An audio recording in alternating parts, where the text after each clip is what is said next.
Hi, welcome to the Market Alert for Friday, the 16th of September 2022. So everything's suddenly puking except bonds. This was from yesterday as rate hike expectations continue to rise. That is was 75 basis points. It's now a full 100 basis points. US stocks declined amid mixed data released as market continued to adjust to more aggressive Fed path again. Back to the rates there. Hope to get out flat. What this is alluding to is get out at break even any particular trade, especially on the long side, of course, with the market puking. Never catch a falling knife, and that means also to try and not go long until the market settled on the downside. What a difference from Monday, eh? EU natural gas prices jump as plan to fix energy crisis underwhelms, and this subhead is a very interesting one. The only thing Europeans can hope for is global warming this winter. So the gas pipe remains turned off to Europe, and today, very important, we've got the expiration of the 3.9 trillion. There you go, quad witching. Options and derivatives, so that'll create a bit of volatility around 130-ish as they come on stream in the US. In news today, we've got UK retail sales. These are showing a drop, as well, they're forecasting a drop. Italian trade balance, final CPI from Europe, and then we go to the US for the prelim UM consumer sentiment. This is showing a bit of an increase. If it does come out higher, then again it adds to the inflationary pressures and interest rate rises, and we've got the expectation there as well. And then finally we've got the tick long-term purchases out at 9 p.m. when everything else is closed. And of course here in the UK on Monday the markets will be closed. I will be recording a market alert though, and the US markets will be open. It's only the FTSE 100 and all of the government gilts etc. that will be closed. Gold-silver ratio sideways for the last couple of days, which you can see there at 86. So hanging in there. If it breaks that support, it would be good. But we'll see what happens over the next couple of days. Okay, let's have a look at the market action for yesterday. I'll kick off with the Dow.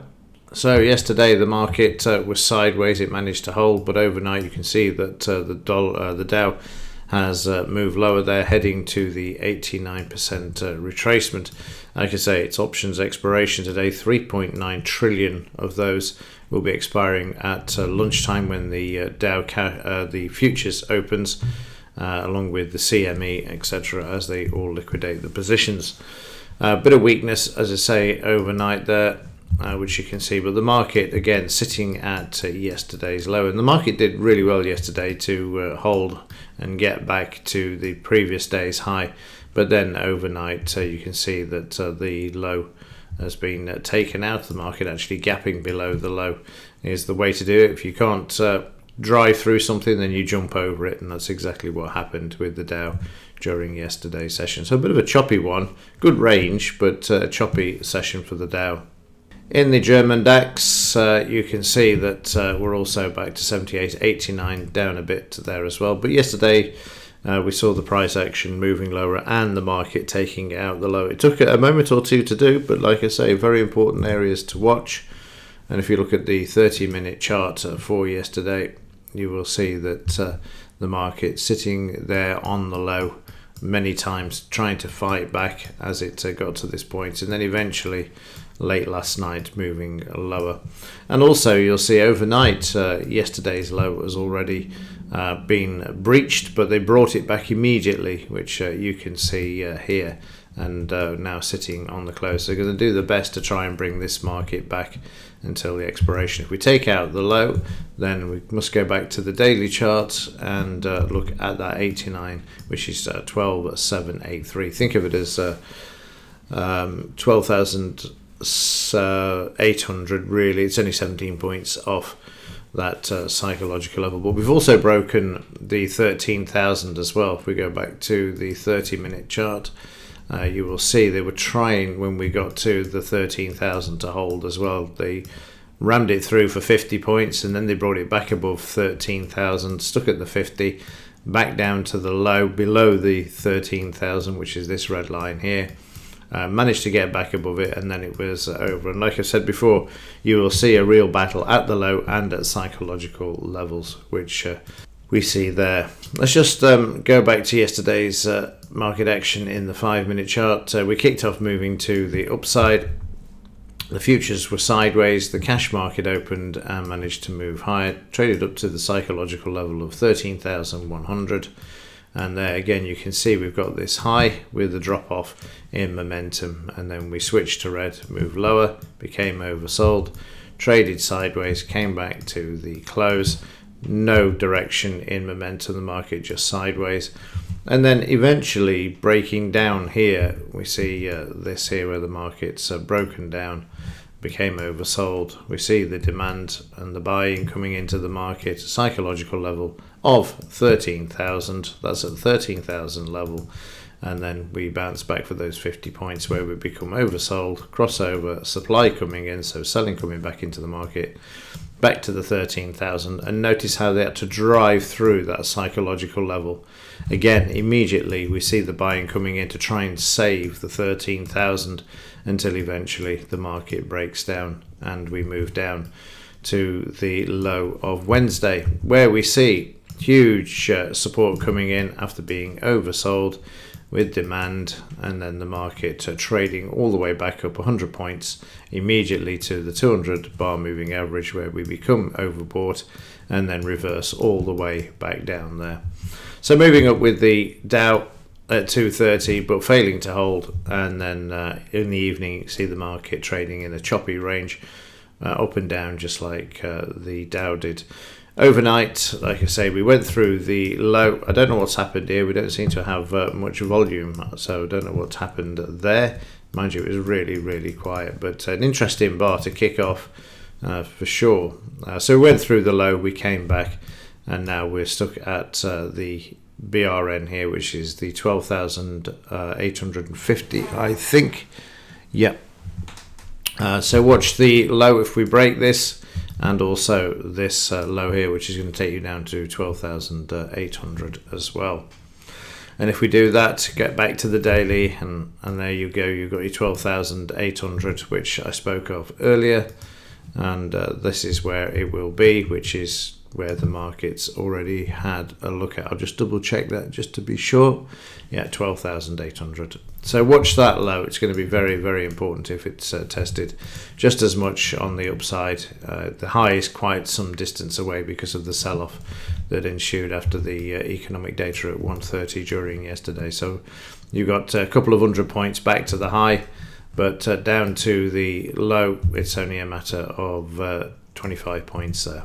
Okay, let's have a quick look at the results for this week. You can see here that we're at 1,037 now in profits, 6.74 profit factor, and we've got 70-30 win-loss ratio. It's a good day yesterday with the market selling off. I was able to take advantage of that, but another week over the 1,000 in profits.